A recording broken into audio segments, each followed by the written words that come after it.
Good evening, you're watching Estuary News, I'm Hugh Riches. In tonight's edition, new jobs at British Steel and helping to get more children on their bikes in Hull in the East Riding. And later in tonight's programme, I'm joined by our very own Fred with his City of Culture Roundup. And before that, Simon Bryson is here to talk about his marathon.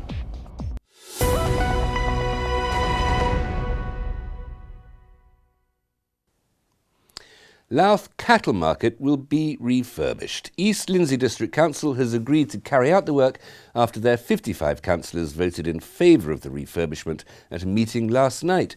The decision comes after a public consultation revealed that 84% of the public wanted the council to keep the site. East Lindsey will now draw up a refurbishment scheme and consults with the Louth livestock market auctioneers about how to make the site more sustainable. British Steel is taking on more staff. The Scunthorpe plant has already taken on 33 new trainee workers this week, and now they're keen for more. The company is looking to recruit a further 25 trainees who'll start work in January. All new employees will be trained in a variety of roles, including crane driving, forklift truck driving and machine operations. The increase in recruitment comes after 18 of British Steel's manufacturing trainees became the first of their kind to join the Scunthorpe business in more than a decade. North Lincolnshire should have around 240 new homes by the turn of the decade. North Lincolnshire Council is working in partnership with housing provider Ongo and the government. A 3-year programme has been planned to ensure the new homes are delivered through a flexible ownership model. After a consultation period, 6 sites in Scunthorpe and 1 in Brigg have been chosen as places where the new homes could be built. These include West Street, Frodingham Road, Rowland Street, Station Road, Warwick Road, Enderby Road and Poplar Drive in Brigg. The government hopes for 6,500 new homes in Yorkshire and the Humber, completed by March 2020. And more housing news. The first phase of the construction of 250 new houses in Healing has been confirmed by North East Lincolnshire Council. They were initially approved back in January 2016. The development will consist of 1 to 5 bedroomed houses and use nearly 9 hectares of land, with a further 11.5 hectares left as open space. Kyden Homes, who are developing the site, will also make a contribution to the adjoining road as part of the application. A new cycle hub has opened in Cottingham to get more families on their bikes. Our man Dan has been along to Revolution's headquarters to find out more. With the aim of providing 3,000 bikes to local families, Revolution has opened its new hub on Station Road in Cottingham. The charity was set up 2 years ago and works with local prisoners and the unemployed to provide mechanical training and life coaching. John Marshall is their chief executive. Well, we were looking at opportunities for helping people from challenging backgrounds to get into work, and we identified cycle mechanics as an area where there was a bit of a shortage. So we thought if we can train some cycle mechanics, they might have a good chance of getting a job, even though they're from challenging backgrounds. So that's something we looked at initially, and it's just all grown from there really. Working with East Riding Council, who gave us a little bit of funding at the start of the project to set up the charity. I don't think anybody could have imagined that 2 years on we'd have 7 staff, we'd be turning over 1,000 bikes a year and we'd have 40 plus volunteers. The service relies on 40 volunteers that help out in the workshops. Neil Porter is one of those and signed up after he had to leave his job. He says this has been a lifeline. I met John at the Tour de Yorkshire start. I was suffering with depression at the time and I just wanted something to do. I'd had to give up work. I worked at Hull Royal Infirmary. And I'm a bit of a bike nut, I love cycling, so it just sort of ticked all the boxes for me. It's just made a fantastic difference. I love working with my hands, I love problem solving, I love being out and meeting people. The joy of seeing somebody on a bike, getting a nice cheap bike, going out cycling. We do the events in the local towns around East Yorkshire. You know, they come back to us, oh yeah, I went for a bike ride to so-and-so, it was absolutely brilliant, and that makes you feel so much better. Children from a couple of local schools were at today's launch and got their own lesson in cycle safety. Many schools in the area now have their own bike libraries to give children free loan bikes for up to a year. That involves us taking maybe 40 bikes a year down to a school and giving them out to children who need a bike, and then we maintain them over the year. At the end of the year, if the children have outgrown the bike, they just swap it for a bigger one. So it's all free. We give helmets away, and also East Riding Council do a whole programme of road safety training for those children over the course of a year. And we've even started having races between the different libraries now as well.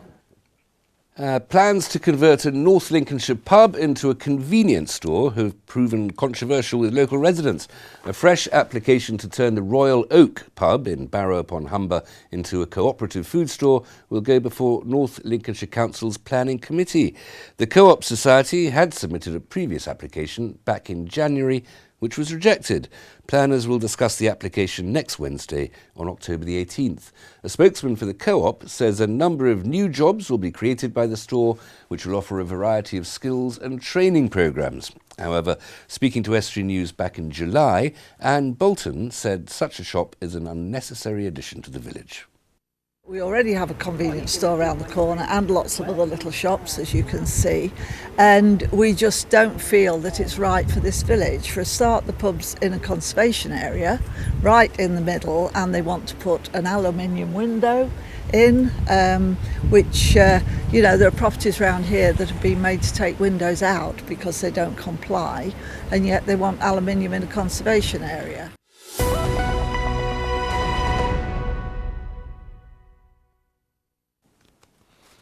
Now I'm joined by Simon Bryson to tell me about his unfeasibly long running race. Simon, welcome. Thank you. Nice to see you again. Last time you were here you were being very academic, now you're being very athletic. Yes. What are you doing in London? I've just literally today found out that I've got in through the Links and Notts Air Ambulance to run the London Marathon. I applied with 385,000 other people back in whenever it was, April time, May time, to get into the marathon through the ballot, and breathed a huge sigh of relief last week when I found out that I hadn't got in, only to find out today that I've got in through the air ambulance. Right, so you thought you'd missed your chance, but you're going to be doing it now. Yeah. We'll talk about the air ambulance in a moment, but the marathon itself, London is a long way away and a horrible city, and none of us really want to go to in that south. But how are you going to be training for this? I'm a member of the Caister running club, so they put on various running programs. So I run twice a week with them. Should hopefully increase that to 3 or 4 times a week. I do envisage a lot of lonely, dark nights running around with a head torch, getting cold and bad-tempered. But hopefully, I've got to raise £2,500 for the air ambulance. That's the caveat. No point in doing it if you're not doing it to win. Win will be to finish. Okay. What sort of time are you thinking of? 4.5 hours, I think. 26 miles in 4.5 hours. That's what? That's about. It's a lot. It's quite fast, actually, isn't it? Yes. You're moving along it. And you're not going to do it dressed as a rhinoceros or anything? No. And somebody said, will you be doing it in the kilt? And I said, no, not in the kilt either. And you are a Scotsman, of course, not dressed as a helicopter. Not dressed as a helicopter. Tell us why this cause, the Lincolnshire Ambulance, Nottingham's Lincolnshire Ambulance, is so close to your heart. So 2 years ago, just over 2 years ago, I was involved in a pretty nasty mountain biking accident in Willingham Woods, where the air ambulance was called, and they flew me at 186 miles an hour to Hull Royal Infirmary, where I stayed there for best part of 3 months, breaking most bones in my right-hand side of my body, and some pretty long-term damage, which I still feel the effects of now. I'm not surprised, but that's extremely frightening. To be honest with you, I don't remember much for 4 days. It was my son who was the hero of the day. And in thanking them, I wanted to raise money. It cost, I think, £1,200 for them to fly me. So I decided, right, as a bit of a thank you, let's raise some money for them. So I did the Southall try last September and raised £3,500, split between the Welsh Air Ambulance and the Links and Notts Air Ambulance. And this year I thought, right, if I can do the London Marathon, I'll do it through them. Every charity is competing for money, of course, but the fact is that the air ambulance, you're you've got a fair chance of needing it at some point in a long life. It's Hugh, you know, the big cancer charities rightly get huge amounts of money, and so they should. But you know what? The air ambulance may help any of us. Little did I think back in that glorious June day back in 2015, was I going to be using the air ambulance. You know, I was out for a lovely day mountain biking with my son, and you know, the rest, you know, is as far as I'm concerned, is history. This is an expensive service, though, and it's not funded directly from the government. There is not a penny from the government. Of the health services are. This isn't paid for by. It's not a state service. It's purely charitable. Purely charitable. And it's pricey. £2 million, I think it is, to keep the new helicopter up. So they've just got a brand spanking new helicopter. £2 million a year. A year. The new helicopter now carries blood, and it carries a lot more equipment than the previous one. So it's, and I think this one can fly at night. The previous one, you know, couldn't fly at night. When is the marathon? 22nd of April, 2018. I will be thinking of you while I'm sitting still quietly drinking a glass of whiskey. Good. If people want to give money to you and help on this project, how can they get in touch? It is through Virgin Giving, through Virgin Money Giving. So and look up your name. Look up my name on that website. And that's Bryson, spelled Bryson. Yes, as in Bill Bryson, who likes to think he's related to me, but he's not. Thank you very much. You're welcome, Hugh. Join me after the break. Dan will bring us a roundup of all the latest sports action, and our very own Fred will be here to discuss the week in the City of Culture.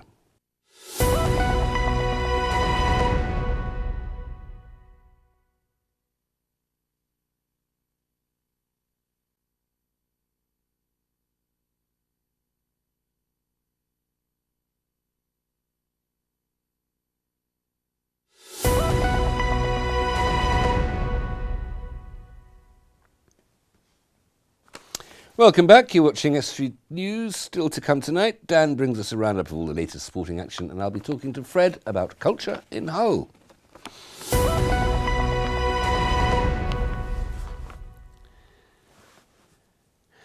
North East Lincolnshire Council has approved plans for a new £2 million activity dome.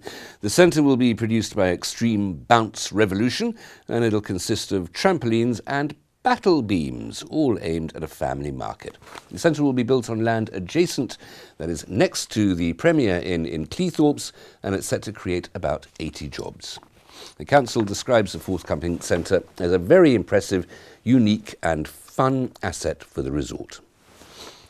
A charity truck pull has raised more than £1,000 for Scunthorpe's Hospital's maternity bereavement appeal. The event was organised by James Johnson and Stacey Richards of Winterton, who wanted to raise money in memory of their stillborn son, Braylon Richards Johnson. The event, held at Glanford Park, saw people pulling either an 8 or a 15-tonne truck, and the trucks were donated by haulage company boss Shane Brocklehurst, who also donated £250 to the fundraiser. The bereavement suite will provide a quiet place for mothers who've given birth to stillborn babies. The east of England is among the best performing regions for electric vehicle registrations. Go Ultra Low has revealed that so far this year, more than 6,000 plug-in cars have been registered in the east of England, more than any other region in the UK. Nationally, 12,932 electric vehicles were registered between July and September, precisely that number. The news comes as Go Ultra Low launches a new social media campaign this week to teach drivers more about the benefits of electric vehicles.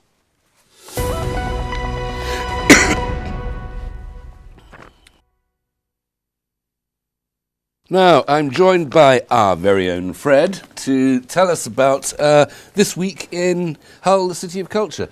But before we move into this week, Fred, what happened last week? Last time we spoke here, you were saying you were going to go and see that performance of The Flood. Yes, I mentioned last Thursday that the following Friday I would be spending my evening on the Victoria Dock, getting all wet and cold, and witnessing something called Flood, a sort of new interactive play put together by James Phillips. Consists of 4 parts, some live, some can be viewed online, but all telling the story of this futuristic version of Hull that's set in a kind of post-apocalyptic version of Hull. Lots of analogies to refugees and climate change, and it was a fantastic experience. Not an evening full of laughter, though, by the sound of it. Not pretty much, no, but it had almost every other emotion. Well, so it was well worth standing about in the cold for 3 or 4 hours. And every sort of sense and perception touched as well. Yes, exactly. The point of the play was that you see the play, but because you're at Victoria Dock, there were 3 stages, 3 barges sort of thing, and the play was performed throughout these 3 barges. So even though you were seeing the play, obviously they were quite far away, so you had to listen to what the actors were all saying with these helpful headphones. So it was a very interactive experience. Okay, well, that is available still on via the electronic media. Yes, I believe so. The plays themselves have now ended. The last performance was back in Sunday. But if you're keen to experience the whole play in some fashion, then the play is available, all 4 parts, in the form of a book. Flood by James Flood by Phillips. James Phillips, exactly. I do hope, kind of me hopes that it might become perhaps a film at some point later on, so that more people can see it. But I think that might kind of defeat the point. It's a film that you have to watch standing outside in the pouring rain. Well, if you love film, then it's a small price to pay. Then he'd do it. Okay, now, moving on this week, what's happening? Yes, well, continuing the kind of futuristic, post-apocalyptic Hull. Oh, Fred, Which I yeah. thought might be kind of a pleasant change to perhaps our Luke's perhaps musical taste. Okay, very well. Throughout October, you may have noticed that there have been a series of pop-up sci-fi films that have been playing throughout public screenings in Hull. They're part of something called 2097, We Made Ourselves Over. Not quite directed to Flood itself, but a similar kind of thing. They're short sci-fi films set in a future version of Hull where that's been affected by climate change, smart cities and community activism. And the idea is that throughout various dates, as I say, it's been happening since early October, but there are more public screenings happening throughout the 14th, 15th, 21st, 28th, 22nd and 29th of October, where you can witness these freshly made sci-fi shorts that perhaps just look ahead to the future. And where does one have to be? One has to be. You can check out where the public screenings will be themselves at hull2017.com. So it carries on this kind of theme that Hull has this season, Tell the World, which is, of course, the last season. But thankfully, Hull don't appear to be feeling too nostalgic about it. Events such as the flood and now this one, 2097, are looking ahead to what could be the future of Hull rather than looking inward, even if it's a bit depressing and kind of focused on post-apocalyptic. There all seems to be some sort of purging crisis and then a rebirth like a phoenix out of some absolutely terrible Armageddon on the Humber. But fair enough, such is art, such is poetry. Indeed. Well, hopefully Hull can be perhaps classified more with perhaps a phoenix rising triumphantly rather than a dodgy city that's needs on an apocalypse. Oh, I think a phoenix is a very good metaphor for Hull at the moment. It is rising triumphantly. You wanted to mention jazz. Yes, from looking towards futuristic, post-apocalyptic worlds of Hull to looking somewhat inward, perhaps. The Hull Jazz Festival is happening this November. It's happening between the 16th and 18th of November, and it's the 25th Hull Jazz Festival. 25 years this festival has been coming to Hull. Whereabouts can people go? They can go. Most of these plays are going to be shown at either Hull Truck Theatre or Hull New Theatre, and you can go online to these various venue websites and find out more. There's lots of fabulous talent coming People along. get very snobbish about jazz. I always think they should just pick one tune and play it rather than playing lots of different tunes at the same time. Fred, thank you very much. Thank you, Hugh. Now here is Dan with all the sports.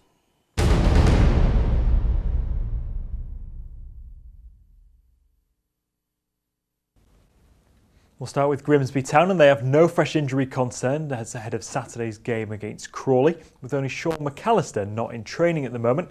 Slade feels that Saturday's game is an important one in allowing the Mariners to move up into the top half of the table. Everything could be a little bit better. You want perfection. You never get that in this game, but that doesn't stop you searching for that. And we'll be looking to improve and build on what we've done so far at home, or certainly in recent weeks. See if we can do that. Our fans have been magnificent. They were vocal, fantastic away from home again at Port Vale on a wet, miserable day. If they can stay behind us together, I think we can go and get in that top 10 coming out of this game. That will be terrific for us. Meanwhile, the Mariners goalkeeper James McEwen has thanked town supporters today for sticking by the team, even though he felt their performances hadn't reached the desired level so far. This year have been very good, to be fair. They've stuck with us. at times, and there's times where we've probably not really deserved it, where we've not been great, which unfortunately happens. You know, I think back to Stevenage away, we were really poor, especially in the first half. That was obviously away from home. And you know, the odd game where we've just not been great, and they've stuck with us. And like you say, I just hope that over the course of the season, then they sort of see, you know, it is a group that gives their best every week, and that's, you know, it's not always going to be our best. It's not always going to be good enough. But I do think if you actually look at the group, we do give our best. Elsewhere today, Hull City head coach Leonid Slutsky says his side need to find consistency ahead of their return to Championship action. The Tigers have won just one of their last 6 games, which was last time out against Birmingham City, and Slutsky now wants his side to climb the table. He hopes it'll start away to Norwich City on Saturday, where he expects to have his international players back and available following the break, and we'll be hearing from the City boss in tomorrow's show. New Scunthorpe United player Clayton Lewis has received international clearance and is now available to play for the Iron. The New Zealand international joined last week and has been training with his new teammates. He won't, however, feature in their game at Rotherham on Saturday due to fitness. Centre-half Charlie Good has returned to training and could be available, but striker Tom Hopper is a doubt with an ankle injury. And rugby now, and Hull Kingston Rovers' Kieran Moran says he's over the moon with his World Cup call-up. It was announced yesterday that he's been named as part of Scotland's squad for the competition in Australia. The former Hull Wyke player was part of the promoted Robins side this season and could play in Scotland's opener against Tonga in a fortnight's time. And the England squad, including Hull FC's Scott Taylor, has set off for Australia. They departed Manchester Airport this afternoon ahead of their opener against the hosts on October the 27th. And that's all for the sport.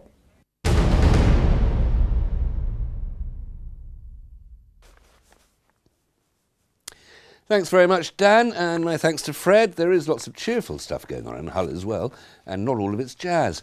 If you've a news story for us, then please visit our Facebook or Twitter pages, or email news@estuary.tv, or phone Grimsby 01472315553 as indicated below, or you can write to us at Estuary TV, Nuns Corner, Laceby Road, Grimsby, North East Lincolnshire, DN345BQ. From all of us here, have a very good evening until tomorrow. Good evening.